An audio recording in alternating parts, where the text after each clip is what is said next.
Hey everyone, Kevin from MechanicalAdvantage.com. In my previous video, I showed the cam for creating one-way adaptive and both-way adaptives. My material finally came in and I was able to get out and run both of these parts. So here you can see, move these around a little bit. Here's the large part, pocket part, where I do one way on one side and both ways on the other side. And then here's the one that has a series of smaller pockets that we'll go through and talk about. So I'm gonna play the video footage of machining each one of these pockets on both of these parts, along with the elapsed time. And we'll do a little time comparison. And we'll talk about where I was right, where I was wrong, and hopefully you'll learn a little bit about how both ways adaptive works. I like this test. I think this was kind of fun to do. There's the saying, you know what they say, in God we trust and everyone else bring data.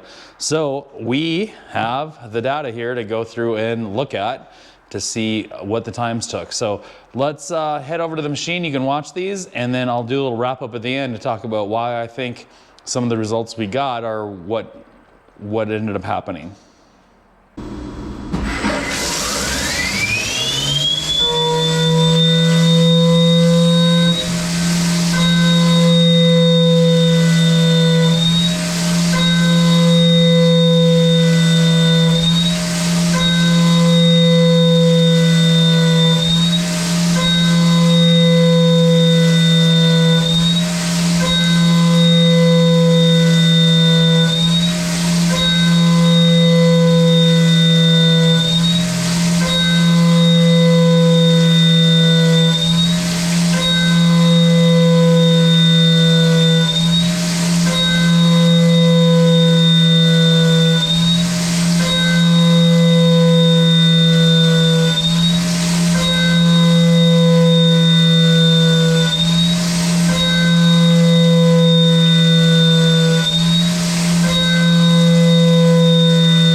I am back in Fusion 360 and I wanted to talk about the results that I saw so far. And I wanted to kind of run through these. So first of all, on the large pockets, we found out that one way was 2 seconds faster than both ways in this case. So the one way was actually faster on this larger pocket. Let's hop over to this file. On this file, for the 1/2 inch widths, the one way was 13 seconds faster, so quite a bit faster in that small little area. For the 3/4, they were both the exact same time at 31 seconds, so it was a complete draw. For the 1 inch pockets, that ended up with the both ways being 4 seconds faster. And so for the 1.5 inch pocket, that one ended up with, sorry, trying to get them both highlighted at the same time. For the 1.5 inch, the both ways was 3 seconds faster. Talk about some of the reasons why I think that is. So let's zoom in this 1/2 inch both ways. So let me rotate around. And what we'll see is, you see how the tool's having to do quite a bit of these moves so it gets re-engaged at the right angle when it's going back and doing the both ways. We won't see that very same thing on the 1/2 inch one way. So this is basically just doing that circular motion. It's just going right back to the beginning and making its cut. So that's why I think the one way was a lot faster. Now, the one that surprised me was this one. I really thought that the one way, or the both ways, was going to be a lot faster than the one way on this. And one way was actually a couple seconds faster than both ways. And I think the reason for that is if we were to go and look at this, and we go to our, I guess our speeds page, we're cutting at 90 inches a minute here. And then when it returns back through the air, I've got it set at 500 inches a minute. It certainly isn't hitting that number, but it's probably hitting somewhere in the neighborhood of 300 to 350 inches a minute as it returns back. And if we look at the both ways, when this is cutting the other way direction, it's cutting at 81 inches a minute and a slightly smaller step over. And so I think what's happening is the cutter's coming back on the one way. It's coming back at much faster than what it can cut the second way.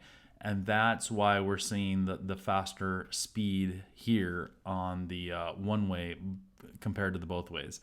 I really thought the both ways was going to be faster in this case, but that rapid return, that 300 or 330 inches a minute, 350 inches a minute, whatever it ended up being, getting back to the beginning, outweighed cutting the other direction at only about 81 inches a minute. So anyway, hope you guys found this video interesting. I know it's a lot of fun for me to be able to go out and test these things on an actual machine instead of just being able to do it in CAM and seeing the results that we get.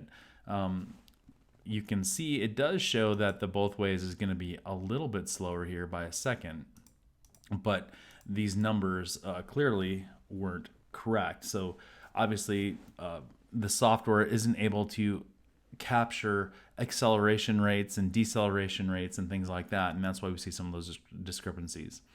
Love to hear you guys' opinion down in the comments if you were surprised or want me to do this a different way or anything like that. Hopefully you guys liked it. If you have any questions, you can leave those in the comments, and you can always email me, kevin@mechanicaladvantage.com. So until the next one, thanks for watching.